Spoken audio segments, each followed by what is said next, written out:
Sejam muito bem-vindos ao Mesa de Debates. Aqui quem está falando é o Guilherme.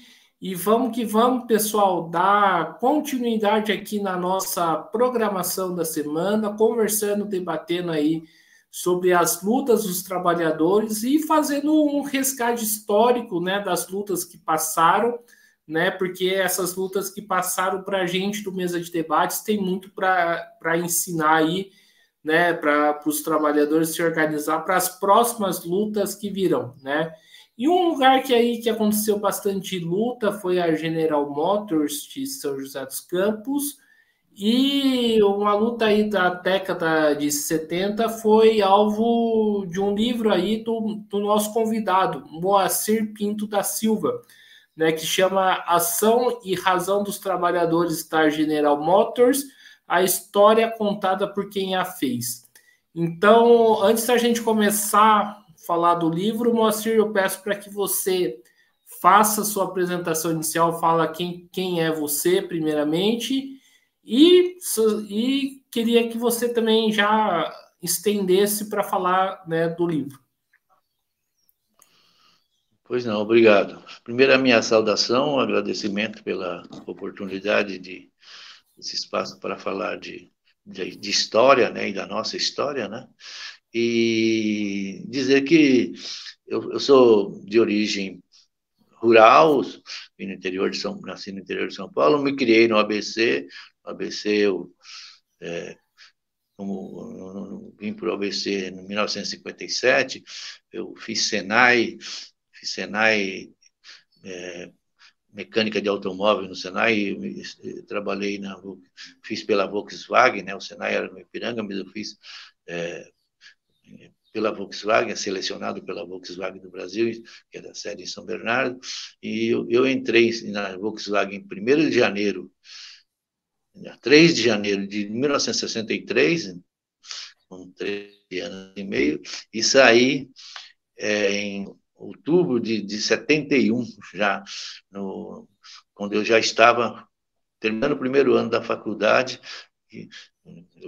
típico estudante, trabalhador estudante, né? Eu tive para entrar para fazer o Senai, eu fui obrigado a abandonar o ginásio seriado, como a gente falava antigamente, né?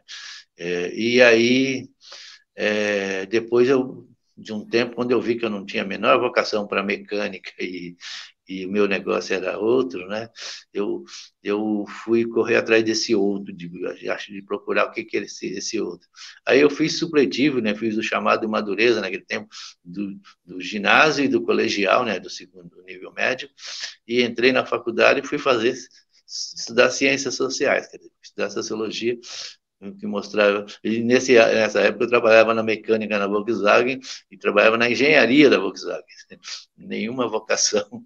Então, depois, quando eu entrei na Volkswagen, daí na faculdade, eu lá emendei tudo, nunca mais parei de estudar, nunca mais desinteressei desses assuntos, né? E aí, quando eu entrei na faculdade, logo eu saí da escola para poder ter mais liberdade para estudar e passei uns anos me virando na sobrevivência, né? Me virando assim de um modo que não tivesse emprego o dia inteiro, de marcar cartão de manhã e à tarde para poder estudar um pouco mais. E depois trabalhei com recursos humanos, quando eu consegui no final do curso, consegui um estágio, depois um emprego, trabalhei com recursos humanos, mas logo nós emendamos essa história com a história da própria luta do mais ampla pela transformação da sociedade brasileira. Então, eu comecei a misturar militância com sobrevivência, com trabalho, com sobrevivência. E aí eu tive, inclusive, num certo momento, eu tive a felicidade de vir trabalhar aqui em São José dos Campos e me deparei com uma eleição sindical, era uma eleição sindical no Sindicato Metalúrgico. Nessa época eu já tinha um certo engajamento lá no ABC, eu participava da resistência da esquerda e tal, movimento estudantil, movimento operário, Lula despontando lá como presidente do Sindicato Metalúrgico. Eu, inclusive, fui um dos criadores da Associação dos Sociólogos do ABC, que era concomitante assim a ascensão do movimento operário sindical lá no ABC e tal. Então a gente, quando eu vim num certo momento, fugindo do desemprego, eu vim trabalhar aqui em São José, eu vim trabalhar numa empresa na área de recursos humanos. Mas cheguei aqui e identifiquei que tinha uma eleição sindical, a eleição onde, nos metalúrgicos, onde os trabalhadores mais combativos estavam tentando tirar uma diretoria pelega, né, uma diretoria a serviço do patrão, que estava lá há 23 anos. E aí eu dei uma mãozinha, me engajei, ajudei no que pude, trazendo alguma coisa lá do ABC e tal, de apoio e tal. Aí depois, mas eu já era bem formado, eu já tinha mestrado, eu era professor, né? E aí eu conhecia a área de recursos humanos. Aí o pessoal do sindicato falou: se a gente ganhar, o pessoal da oposição falou: se a gente ganhar, você topa trabalhar com a gente? Falei: putz, isso aí é um sonho. Todo sociólogo de esquerda, um militante de esquerda naquela época, o que queria era trabalhar para ganhar a vida trabalhando para a classe trabalhadora, né? Então foi sopa no mel, né? Aí eu fui trabalhar nos sindicatos metalúrgicos. Então, quando na eleição, nós tivemos um período meio assim de democratização do sindicato, mas não de luta, liderado por uma facção do movimento operário que ajudou a tirar os pelegos, mas não era tão de luta. Aí, então, nós resistimos esse período, mas foi importante, construímos alguma coisa, e em 84 a gente tirou esse pessoal também. Aí entrou uma chapa mais de esquerda, com o pessoal do PT, em aliança com o pessoal da antiga Convergência Socialista, que depois saiu do PT e formou o PSTU, né? Então, aí nós formamos, aí a chapa de esquerda, então, em 84, a chapa que ganhou a eleição eu já estava indo para o segundo mandato, vamos dizer assim, trabalhando no sindicato. Tem umas histórias que pelo meio que eu não vou encurtar, não vou contar, sobre a minha participação pessoal, né? Mas aí, quando em abril de 84, quando a chapa tomou essa chapa já de esquerda, tomou assim no sindicato, já tomou na porta da GM, por sinal, eu que dei a posse para a diretoria, porque eles estavam todos ocupados com uma greve de uma semana de ocupação dentro da GM, uma greve maravilhosa. A GM, que tinha 25 anos de São José dos Campos, nunca tinha tido greve, né? E aí foi uma greve maravilhosa, muito bem conduzida, de uma semana. Foi isso em 84. Aí, de 84 para 85, nosso trabalho aqui voou, não andou, não cresceu, voou de tanta mobilização, tanta organização, tanta conquista, não só conquista material, de melhores salários, melhores direitos para os trabalhadores, mas também de organização, de formação, etc. E aí, em 85, nós tivemos uma nova greve na GM. Essa greve era uma greve da campanha pela redução da jornada de trabalho, pela redução para 40 horas da jornada de trabalho, que por lei era 48. E a GM praticava 48. A GM praticava um absurdo na jornada de trabalho, absurdo mesmo. Outras empresas, boa parte já estava no 44, 46 horas por semana, a GM estava no 48. Aí, em 85, a história da luta pela redução da jornada de trabalho no movimento operário mundial sempre foi uma história de quebra-pau feio, né? De muito enfrentamento, né? Os patrões sempre resistiram muito a essa, e continuam resistindo, né, esse direito dos trabalhadores, essa necessidade até tecnológica, né? Porque à medida que a tecnologia aumenta, os empregos vão precisar ser melhor distribuídos, né? Então, o trabalhador continua trabalhando muitas horas e produzindo, dando muito lucro, produzindo muita tecnologia, produz muito, e então precisa reduzir a jornada de trabalho, mas os patrões sempre resistindo, né? E aí não foi diferente, né? Em 85, nós estávamos estava para sair da ditadura, né? Estavam para sair o último general da ditadura e entrar o presidente que tinha sido eleito de forma indireta, o presidente Tancredo Neves, que tinha sido eleito de forma, uma eleição indireta, a nossa proposta, que a esquerda e os democratas defendíamos, que era a eleição direta para o presidente, não tinha passado no Congresso Nacional. E aí, quando, no auge da troca do presidente, nós estávamos com a fábrica em greve. Foi aí que o pau cantou, né? Foi aí que o pau cantou e que ocorreu ocorreram todos os fatos que nos levaram a escrever o livro Ação e Razão dos Trabalhadores da General Motors de São José dos Campos, a história contada por quem a fez. O período é abril-maio de 85. Entendi. E entra um pouco mais, né, sobre esse livro, conta um pouco mais como que foi a luta, né, a mobilização, como que os trabalhadores se organizavam?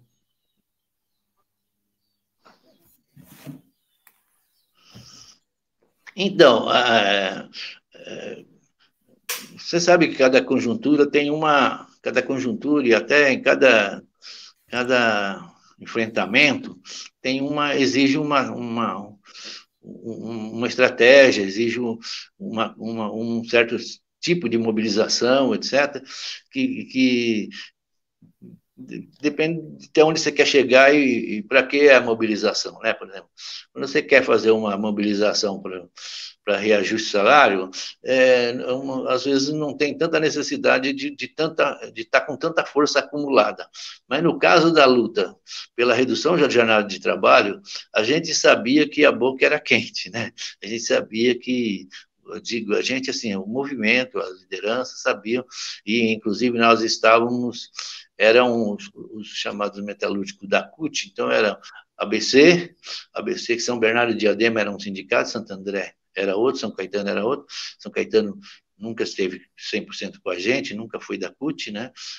Nós ganhamos a eleição uma vez, mas não levamos, foi roubada lá, por influência, inclusive, da GM de São Caetano, né? Mas aí também tinha os metalúrgicos de Campinas, o metalúrgico de Limeira, o metalúrgico de um grupo de cidades que a gente falava que eram os metalúrgicos da CUT. E São José era Sorocaba, né? E São José era uma dos... São José começou em 84, em 85, São José já estava na linha de frente. Nós estávamos muito bem organizados aqui. Muito bem organizados. Nós tínhamos comissão de fábrica, várias fábricas, tínhamos passado o segundo semestre de 84, tínhamos tido a greve de abril de 84, que era a época da campanha salarial, mas depois passamos o segundo semestre de 84 com algumas greves também, muita mobilização, muita conquista. Os trabalhadores eu brinco que naquela época os trabalhadores confiavam tanto no sindicato, na diretoria, que se alguém tinha um filho doente, levava lá para a gente benzer, sabe? De tanto que eu brinco, assim, a confiança na diretoria, na liderança dos trabalhadores era tanta que nos enchia de orgulho sabe, e fazia mesmo, né, assim, criava condições para a diretoria fazer propostas, para a liderança fazer propostas, e sabia que os trabalhadores chegavam juntos, sabe? Então, na greve, na campanha salarial de 85, que esses metalúrgicos, chamados metalúrgicos da CUT, a proposta era de colocar a redução de jornada de trabalho como principal ponto da reivindicação nas negociações com os patrões, inclusive porque estava havendo mundialmente uma crise de emprego e muita redução de número de trabalhadores, então precisava reduzir a jornada de trabalho para a gente ter uma compensação, né? Não ter tanto desemprego. Aí, aqui em São José, falamos, vamos fazer o seguinte, nós não vamos parar toda a categoria como no ano passado, vamos parar as empresas que tiverem mesmo numa ponta dos cascos que os trabalhadores consigam superar lá dentro da fábrica, sustentar a paralisação por tempo que for necessário. E era o caso da GM. Mas no caso da GM, era o caso da GM. Mas e aí nós conhecemos bem a GM, que a GM assim, ela era a maior empregadora mundial naquela época, ela tinha 600 mil empregados, ela tinha as histórias mais escabrosas. Nós tínhamos uma articulação mundial que fazíamos, inclusive, jornal dos trabalhadores, dos empregados da GM. Ela tinha as histórias mais escabrosas de repressão, de intolerância, etc. E aqui não era diferente, né? Ela tinha deitado em berço esplêndido durante 25 anos. Aí, quando aconteceu por volta de 10 de abril de 84, quando uma assembleia do sindicato deliberou que a fábrica seria parada no outro dia, que o sindicato ia para a porta da fábrica no outro dia, não precisou nem ir. O pessoal da noite lá dentro já parou sozinho, já foi para o pátio e ficou já ficou parado, já começou a greve com a liderança de alguns membros da comissão de fábrica, que nós tínhamos conquistado no ano anterior, e com os cipeiros também, que a gente passou a eleger o que a gente chamava de cipista, cipeiro sindicalista, né? Cipeiros que eram de luta, né? Cipeiros comprometidos com as lutas plenas dos trabalhadores e não só a questão de saúde, né? Então, aí, nós ficamos, a greve ficou de dia 10, mais ou menos, de abril a 24 de abril, a greve ficou assim, com os trabalhadores iam na fábrica, entravam, passavam o período lá, depois iam embora, o período da noite vinha, não era de ocupação como no ano anterior, porque era uma forma, inclusive, de gastar menos os trabalhadores, né? Como a gente tinha confiança, a liderança tinha confiança de que os trabalhadores não iriam afinar, não iam furar, ou não iam sumir da fábrica, então ficamos do dia 10 ao dia 24 desse jeito. E nesse período aconteceu a morte do Tancredo, o presidente da nova república, né, que tinha dia 21, ia tomar posse, e ele morreu, e quem acabou virando presidente foi o José Sarney, um vice que, na verdade, era de um partido identificado, sempre foi identificado com a ditadura, né, e ele acabou virando o presidente. Mas, no caso daqui de São José, houve em outras cidades, como no próprio ABC São Bernardo, eles decidiram suspender a greve em função da morte, para retomar depois, para dar como se fosse um luto, né? Eles tinham uma capacidade de organização maior do que a da gente, inclusive, mas tinham as greves, as lutas tinham começado em 78, lá em São Bernardo, muito fortes, estavam influenciando o Brasil inteiro. No nosso caso aqui, a gente ainda estava num estágio um pouco mais embrionário, mas nós tínhamos bastante liderança, mas foi avaliado que não era o caso de suspender a greve aqui, para manter a unidade, inclusive, do movimento. Então, a greve continuou durante o luto do Tancredo, vamos dizer assim, né? Aí chegou no dia 24, a GM fez uma provocação bem sacana. A GM pegou, enquanto o pessoal estava em greve na fábrica, eles levaram a gerência, as chefias, a alta chefia, passavam o dia inteiro reunido num hotel aqui, no novo hotel aqui em São José, eles passavam o dia inteiro reunidos. Aí um dia, o que eles fizeram?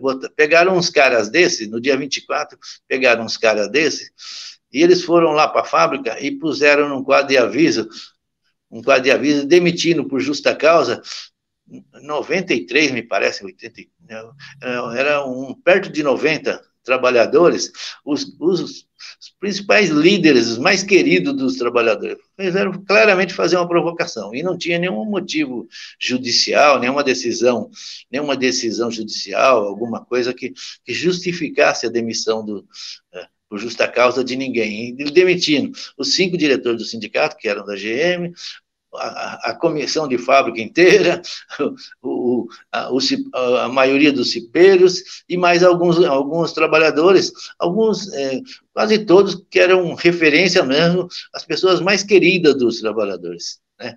Mais queridas dos trabalhadores da empresa, né? Aí as lideranças mais queridas, aí o que aconteceu? Aí os trabalhadores falaram, os trabalhadores reagiram espontaneamente, praticamente espontaneamente. Não estavam, o presidente do sindicato não estava lá, as lideranças principais não estavam lá, reagiram espontaneamente, falaram, então é assim, se vocês estão provocando, então agora é o seguinte, agora ninguém entra, ninguém sai, vocês vieram aqui dentro da fábrica para nos provocar, então agora vocês também não saem daqui. Aí a greve passou a ser greve de ocupação, sabe? E, inclusive, naquela noite, os trabalhadores pegaram esses caras e falaram assim, agora vocês vão dormir lá no gramado conosco, nós vamos passar a noite no gramado, no relento, e vocês vão passar também. Não tinha nada não ia matar ninguém ia morrer por isso, nada, ninguém morreu por isso, ninguém ficou dodói por isso, mas depois isso foi muito usado contra a gente, sabe? Foi muito usado contra a gente, e aí, no dia 25 de abril, amanheceu a porta da GM, mais de 1.000 policiais, fortemente armado, com cachorro, etc. Eles armaram um esquema para desocupar a fábrica na repressão mesmo. A GM estava afim, depois isso ficou... O livro, quem lê o livro vai... eu estou, acho que, exagerando nesse início, mas, assim, o livro, daqui um pouquinho eu vou passar a falar um pouco das partes que o livro trata, tá? Porque aí, o que aconteceu? Esses acontecimentos, que foram heroicamente enfrentados pelo trabalhador, essa ocorrência, etc., geraram consequências, né? Então, por exemplo, isso foi de 25, era uma sexta, se eu não me engano. Eu sei que no sábado, à tarde, nós negociamos, eu fazia parte eu era assessor do sindicato e acompanhava os presidentes, os diretores que negociavam. E aí entrou autoridades, governador, entrou ministro do Trabalho, entrou deputados, o pessoal, companheirada, que era deputado de esquerda, como Genuíno, por exemplo, veio aqui, outros companheiros de São Bernardo, Expedito Soares, que eram deputados do PT, né, que vieram aqui nos dar suporte, mesmo aqui em São José, alguns vereadores nos deram um certo apoio, tal, né? E nós conseguimos solucionar naquele dia para não ter um enfrentamento, porque a GM queria que tivesse enfrentamento, que tivesse morte. Tinha um tal de um suíço que chamava Brenner, que era diretor internacional de recursos humanos da GM. Eu sei, eu conto de vista, porque eu estava lá, porque eu era negociador do sindicato, estava lá por causa disso. Eu acabei sendo um dos processados, por causa da coisa, como se eu fosse um mentor intelectual. Na verdade, eu era um assessor do sindicato, como a empresa tinha advogados, gente que ganhava dela para defender o lado deles, eu ganhava do sindicato, dos trabalhadores, para defender o nosso lado. Eu era um negociador do sindicato, né? Reconhecido, por exemplo, eu participei da negociação quando nós conquistamos a comissão de fábrica na GM, né?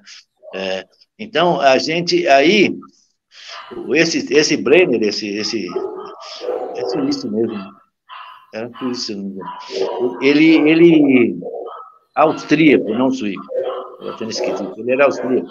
Esse Brenner, ele falou, não, é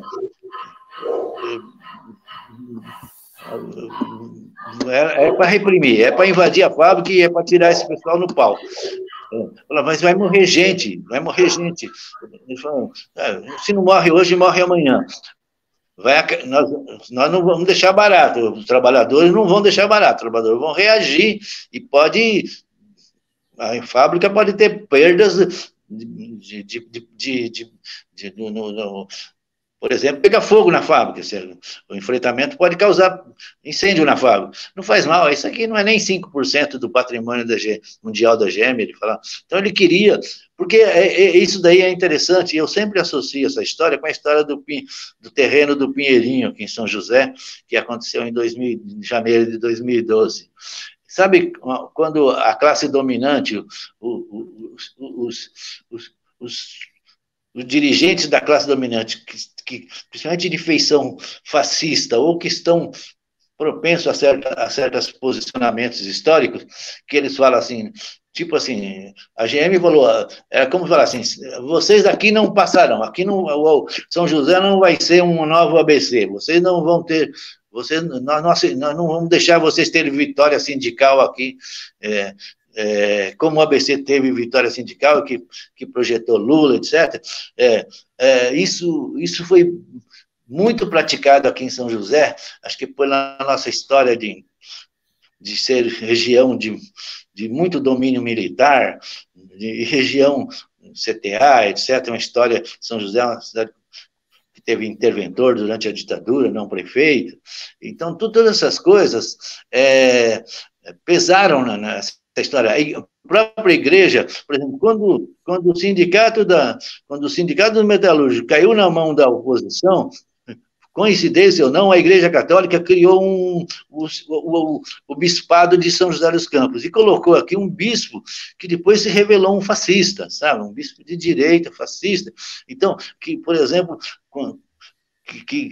que desautorizou os trabalhadores, né? Em eleição, por exemplo, ele tomava a posição do lado da direita, e que nessa época da greve, por exemplo, ele desautorizou as paróquias que estavam querendo nos apoiar na nossa luta com fundo de greve, etc. Ele desautorizou, não deixou as paróquias nos apoiar, fazer movimento para nos apoiar, etc. Então, nesse cenário é que aconteceu deles falarem, aqui vocês não vão passar, como aconteceu no Pinheirinho em 2012. Né? Em 2012, o prefeito, não é que era para a cidade era essencial, ou era absurdo que a ocupação do Pinheirinho, que estava criando um bairro maravilhoso, com uma comunidade consciente, que estava se educando para viver em sociedade, inclusive assim, organizada, etc. Mas o prefeito, o então prefeito Eduardo Cury, o grupo político dele que dominavam aqui, que dominava São Paulo, falaram, aqui não passarão. Então, não é questão que aquela terra lá era muito importante para eles, ou que a ocupação era completamente irregular, nada disso.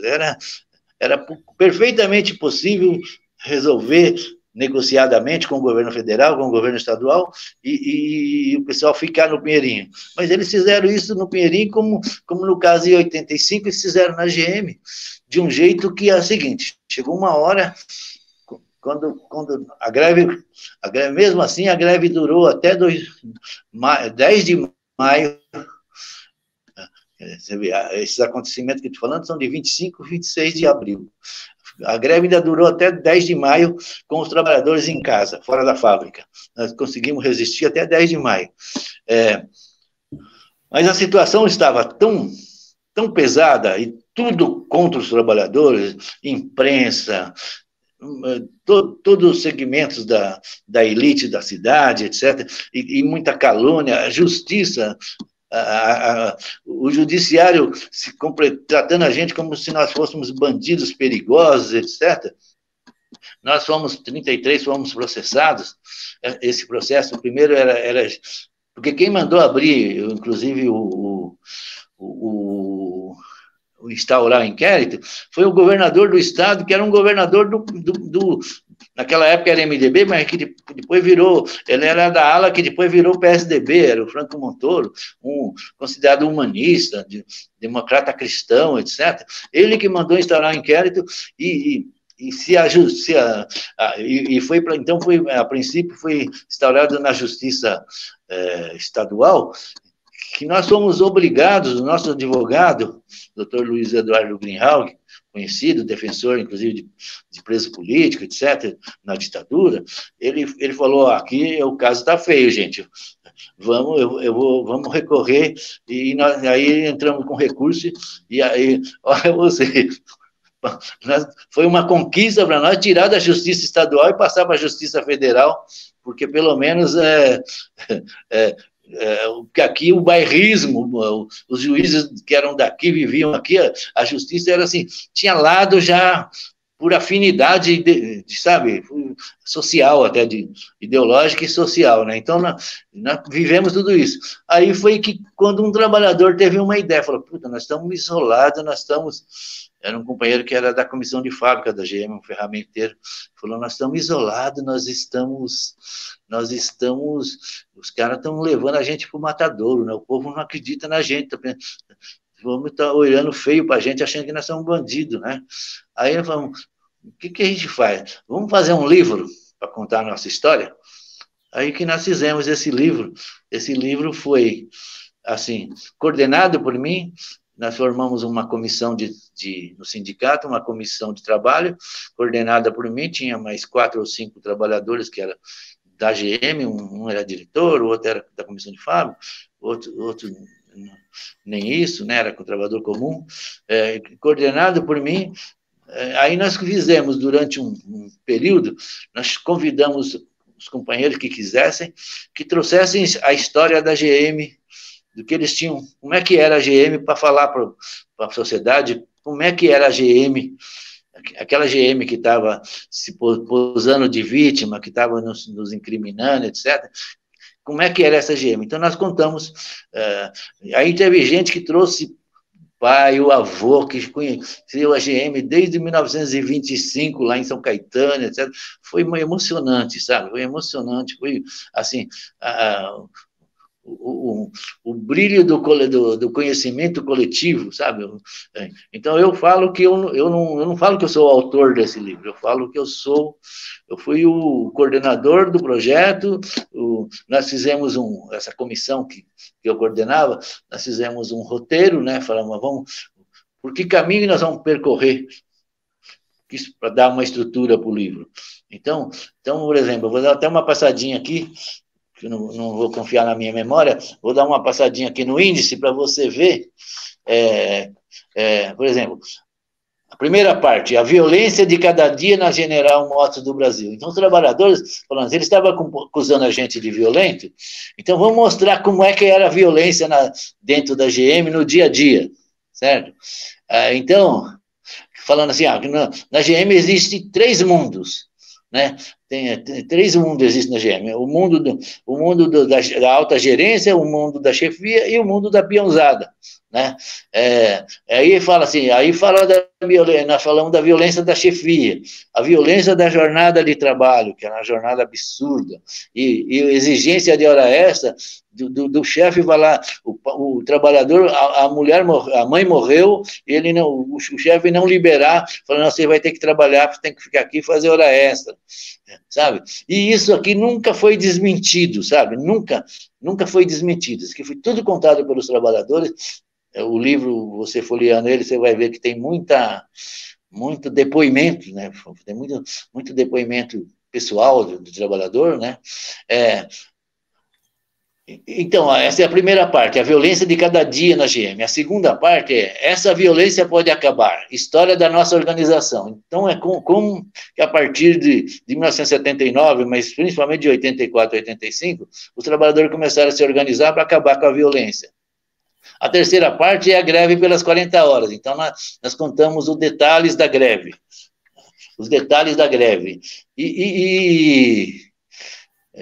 Contando até o final. E depois algumas conclusões que tiramos da greve. Então, o livro, essa é a estrutura do livro, a riqueza dele está nas nuances, nas passagens, inclusive no papel da imprensa, no papel ridículo da imprensa, no papel ela inventou que nós tínhamos uma milícia que saía de fábrica em fábrica, parando na violência às outras, quando a deliberação, e até por causa de estratégia mesmo, falava, não adianta a gente querer fazer greve para redução de jornada de trabalho, parando greve, parando fábrica que não está organizada por dentro, que a gente vai lá vai lá na porta, faz um piquete, para, aí depois a greve não se sustenta lá dentro, né? Então mas a imprensa inventou, inclusive, assim, tem passagem, inclusive é o seguinte, né, por exemplo, o Vale Paraibano, que era o jornal principal daqui, quem mais operou contra a gente foi o Estadão, ele tinha um jornalista aqui que operou, assim, vergonhosamente contra a gente, e com a força que o Estadão tem, Estadão, Folha, esses jornais têm força, né, mas o Vale Paraibano, que testemunhou mais de perto o dia a dia da greve, e que os jornalistas conheciam a gente, num dia estava com uma posição, daí uns dias eles acho que levaram a enquadrada e mudaram de posição, sabe? Então o livro conta essas coisas também, sabe? Então, esse registro histórico, né?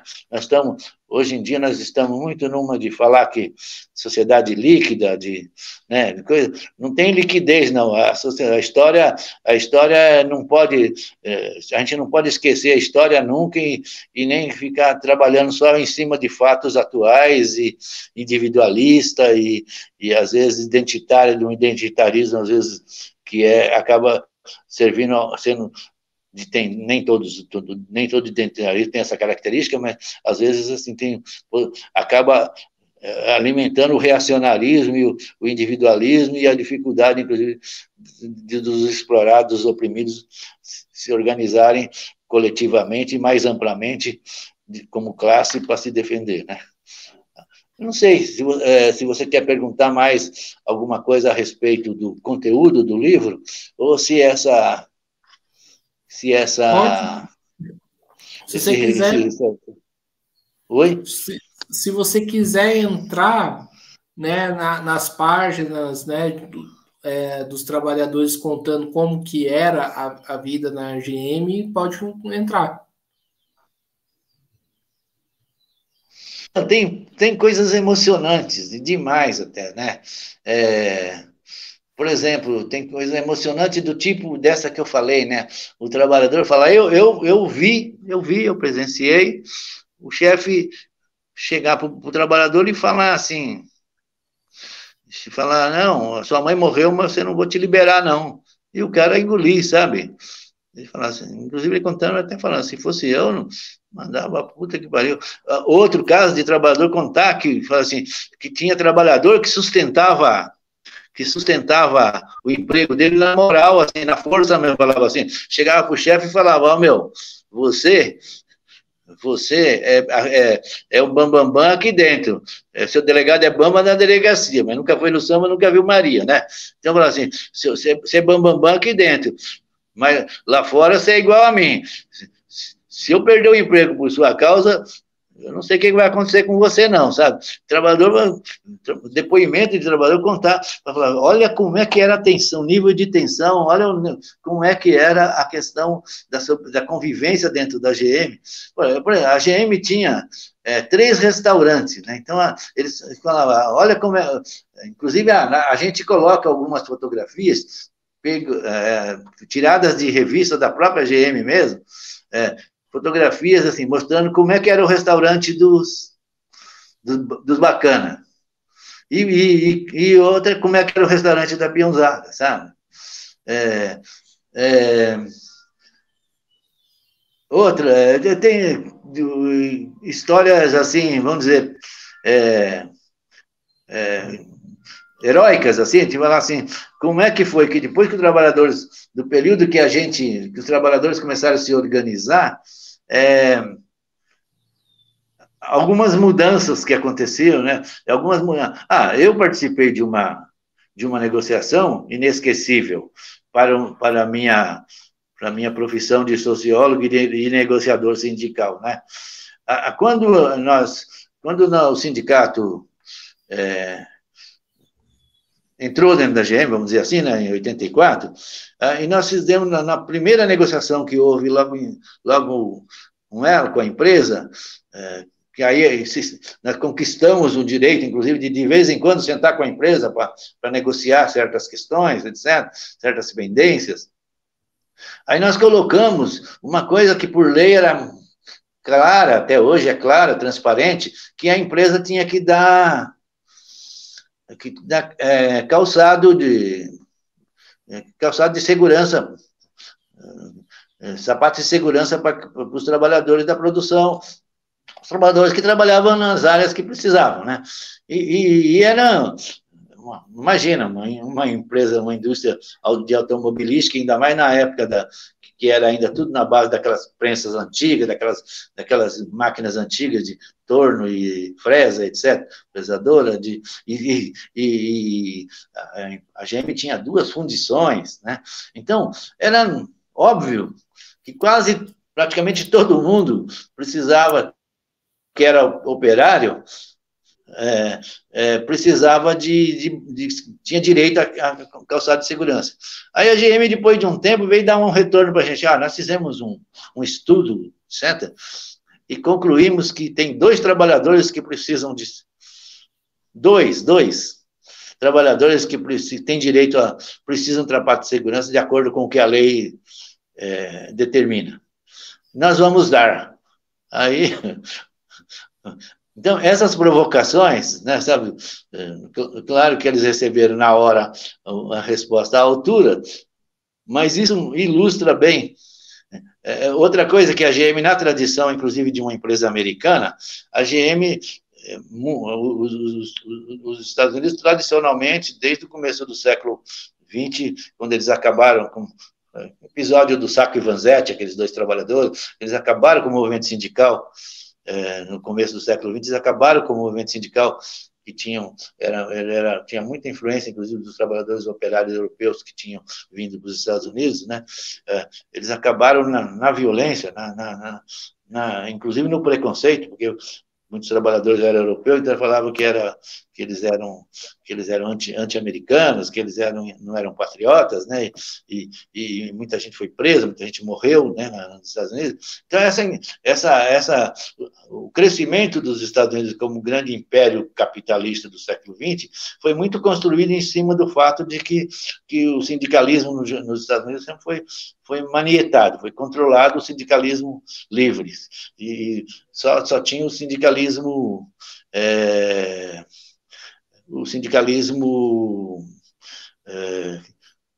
aliado ao patrão, né, aliado e imperialista também, que tinha uma política imperialista também, né? Então, nesse sentido, nos Estados Unidos, eles criaram a tradição do seguinte: operário é o peão de macacão, trabalhador é o peão de macacão, os que são de escritório, o white collar, né, os colarinhos brancos, o cara que trabalha numa almoxarifada, esses não são operários, eles são a reserva do patrão, tipo assim, esses aqui são meus. Então, esses não podem pertencer ao sindicato. E aqui em São José, eles praticavam isso. Então tinham quase 1.000 trabalhadores que não eram... Eles consideravam que esses não são do sindicato, são da reserva da empresa. E quando, então, nós conquistamos a comissão de fábrica, essas pessoas não puderam eleger os seus representantes. Não, eles não contam. Os mensalistas não... Então, a separação entre mensalista e GM, e horista na GM, significava o seguinte: o horista trabalhava 48 horas por semana, o mensalista trabalhava 40 só. Tá? Olha a diferença. 48 para 40, 20% a menos, né? Então, quando nós conquistamos a comissão de fábrica, o que a GM fez? Assim, você vê como que era uma coisa de pura esperteza, pura sacanagem. Ela pegou perto de 500 trabalhadores que eram horistas e passou a mensalista para esses caras não pertencerem mais ao time dos trabalhadores, sabe? Da peãozada que podia... Então, esses 400, 500 que viraram mensalistas deixaram de ser operário, portanto, não pode eleger seus representantes na comissão de fábrica. Então, todas essas coisas estão denunciadas aqui no livro, né? E a parte cultural, né? Muito bonita a parte cultural, o livro descreve, né? Por exemplo, durante a greve, teve durante a greve, principalmente a greve de ocupação, o pessoal montava um palanque lá dentro da fábrica e ficava 24 horas, tinha a TV Vaca Brava, canal 40 horas, 24 horas no ar, transmitindo música assim, o nego ia lá no palco, contava piada, fazia programa de auditório, que mostrava assim, então os trabalhadores falaram assim, como que eu estava lá 20 anos na GM, eu não sabia como que tinha tanto artista dentro da fábrica, né? Então essas coisas são muito bonitas e emocionantes, isso é história, né? Isso é a história da sua cidade.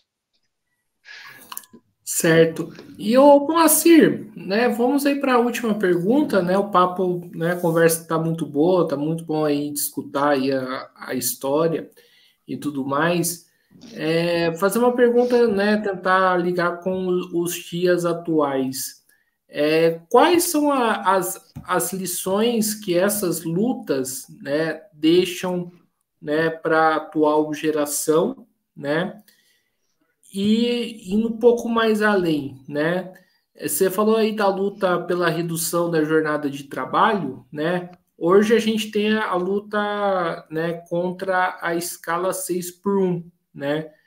E eu queria saber, né, o que a luta que vocês faziam, né, pode, né, ajudar nessa luta específica. Se eu fosse dar uma de professor, que eu sempre fui, né, na minha história da minha vida, eu fui, acho que mais minha formação, eu fui, inclusive, secretário de Educação de São José dos Campos, que eu fui professor. Quando eu fui trabalhar no Sindicato Metalúrgico, eles me convidaram principalmente para montar a escola do sindicato. Então, eu montei a escola do sindicato, que nós tínhamos cursos profissionalizantes e cursos também de formação sindical, de formação para a cidadania, cursos de, por exemplo, entender uma pauta de reivindicação, explicar como é que funciona a redução de jornada de trabalho, como é que isso interfere contrapor, inclusive, o discurso do patronal, etc., da ideológico, né? Então, se eu fosse, então eu vou falar assim, se eu fosse, não, eu vou dar uma lição. Falar assim, vou tentar transmitir uma lição. Quer dizer, nós estamos apanhando de chinelo hoje em dia, né? Nós estamos apanhando de chinelo. Nós, o povo trabalhador, o povo, os oprimidos. Veja o resultado da eleição que teve aqui em São José dos Campos.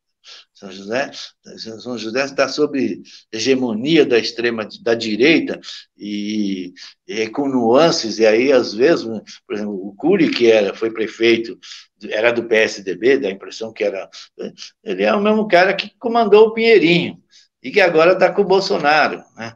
Então é esse tipo de gente, né?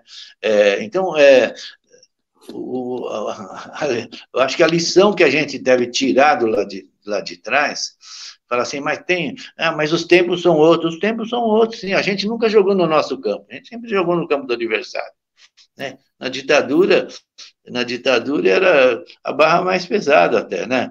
Eu fui professor, por exemplo, na rede pública, onde eu dava aula de educação moral e cívica. A educação moral e cívica era uma excrescência da ditadura, que eles queriam que você ensinasse o conceito de família, o conceito de religião, os valores, né? Hoje tem muito nas câmaras, inclusive os vereadores que entram com projetos que são esses projetos de me fugiu a expressão, mas é que tem a ver com valores, né? Com valores morais, valores, né? Então, e a gente, e os professores, os educadores que praticavam a resistência, encaravam da aula de educação moral, de organização social e política do Brasil, que a ditadura queria que a gente impor, mas a gente resistia e a gente usava a inventividade e os subterfúgios para a gente dar um outro tratamento nessa coisa, e assim, então, onde que eu estou querendo chegar? Estou querendo chegar que é o seguinte, tem que ter organização, os trabalhadores têm que ter organização, os estudantes têm que ter organização, os partidos que se dizem de esquerda têm que ser de esquerda de verdade, tem que ter, por exemplo, numa campanha eleitoral, tem que ter um projeto estratégico para essa campanha, tem que ter não é só ir atrás do voto, simplesmente, né? Não, menos ainda se for de voto através de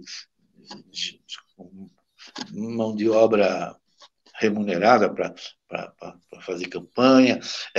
Então, tem algumas coisas. Os segmentos, o pessoal que é, por exemplo, os cristãos, né? Você tem cristão católico e tem cristão evangélico. E tem outras religiões. Não é porque eles são cristãos que eles são todos reacionários. Tem gente que não é reacionária, tem gente que não está insatisfeito com o status quo, com o andamento da sociedade. Pô, os caras estão invadindo os templos mais sagrados do nosso lado, que é, por exemplo, os caras querem vendendo peixe, ou pelo menos se impor que na escola você pode pôr escola com militar dando aula. Isso aí é uma aberração, isso é uma provocação tão estúpida que a gente não pode aceitar. Então, nesse sentido, precisa ter organização para resistir. Certo? Precisa ter organização para resistir. Então, eu estava falando dos católicos ou os evangélicos que não compactuam com o extremismo de direita, com o extremismo de direita, com a manipulação que nas igrejas deles, inclusive, acontece. Tem donos de igreja aqui que são verdadeiros donos de igreja, que fazem o que querem com o seu rebanho. As pessoas que não concordam têm que organizar a resistência. Mas nós somos minoria. Tudo nasce pequeno, né, meu? Tudo nasce pequeno. E eu insisto nisso. Nós nunca jogamos no campo do adversário, nós nunca jogamos no nosso campo. Sempre jogamos no campo do adversário. Então, essas coisas, essas lições, eu acho que, sabe, essas lições é o que eu acho que eu gostaria de transmitir, sabe? Não, mas os tempos são outros, o individualismo é muito grande. Agora é o individualismo, depois da queda do Muro de Berlim, depois com a globalização, não sei o que lá. Então, o individualismo é muito grande, o neoliberalismo, etc. Tem que enfrentar, né? Tem que fazer oposição, tem que se opor a isso, por exemplo, agora, nós tivemos na campanha eleitoral agora em São José, uma discussão pertinentíssima que não apareceu, que é a discussão do seguinte: os caras prometeram, o Cury, o atual prefeito, prometendo gerar não sei o que, fazer São José grande, potente, etc.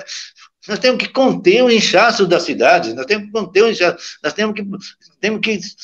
que adiar o fim do mundo, nós temos que ter uma posição, e aí, artista, educador, os democratas em geral, o pessoal defensor da saúde pública, o defensor do bem-estar, o defensor tem cara que defende, vou votar naquele vereador lá, ou naquela candidata jovenzinha, às vezes, que é por causa de pet, sabe? Nada contra os cachorrinhos, mas os cachorrinhos só existem porque tem os seres humanos, tem a vida, né? Então, não tem sentido a indústria dos pets.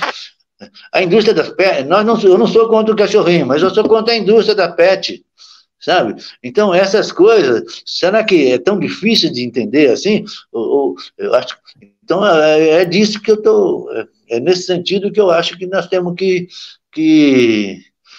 agir, sabe? Você vê, nós não temos uma universidade pública aqui no Vale do Paraíba plena, por exemplo, nós não temos estudos sociológicos, não temos nada de estudos sociológicos. Um lugar, região onde tem estudos sociológicos, na universidade pública, por exemplo, a questão dos boia-frias, lá nos anos 70 já tinha estudos realizados. Aqui em São José nós não temos um estudo sobre saúde do trabalhador, por exemplo. Nós não temos estudo sobre saúde do trabalhador, nós não temos um estudo profundo, desenvolvido e sociológico também, que liga a saúde, a sociologia, a ciência política, com relação aos impactos ambientais, né? Nós não temos... Nós, em São José, nós estamos sob a hegemonia de um grupo político que vem desde o meados do século... da última década do século XX, 1997, quando o Emanuel tomou posse a primeira vez, que a palavra de ordem, a orientação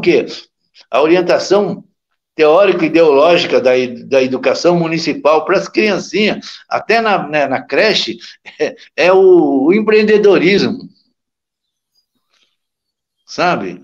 Então, precisa ter resistência organizada. Então, eu sempre, quando eu falo em resistência organizada, eu me lembro dos estudantes, eu me lembro dos trabalhadores, me lembro dos sindicatos, né?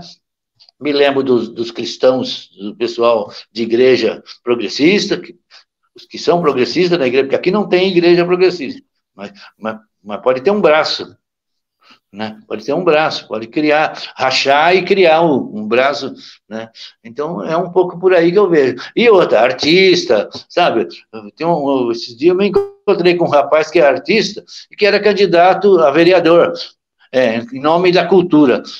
Aí eu falei, de que partido que era? Ele era de um partido de direita. Eu falei, Palermo. Eu falei, desculpa. Primeiro, assim, que você não pode ser vereador da cultura, você tem que ser vereador... Sabe, tem que ter um projeto político ideológico ligado à libertação, né? À resistência, né? Perfeito, então, Moacir. Pode falar. Eu ia te falar assim, eu até reuni aqui em cima da mesa, eu tenho 8 livros publicados, todos nessa pegada. Eu não sou literato, a minha escrita é uma arma de combate. Eu tenho minha produção escrita, minha literatura como arma de combate. E eu tenho aqui, então, inclusive, assim, sobre a própria greve da GM, tem um livro que é de um outro autor.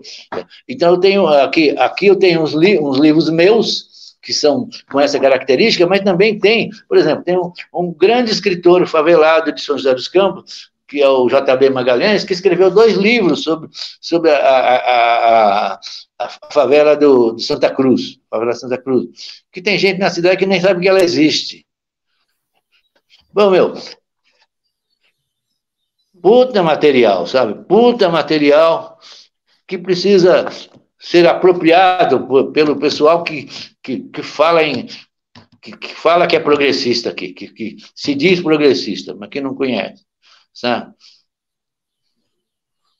Um pouco como diz o pessoal do rap, ele fala assim, é sobre isso. Perfeito, então, Moacir. Estamos encerrando aqui mais uma entrevista do Mesa de Debates. Eu quero aqui agradecer a participação do Moacir, foi muito bom, né, ter escutado essas histórias, né, e ter aprendido também. E eu passo a palavra aí para ele fazer as suas considerações finais.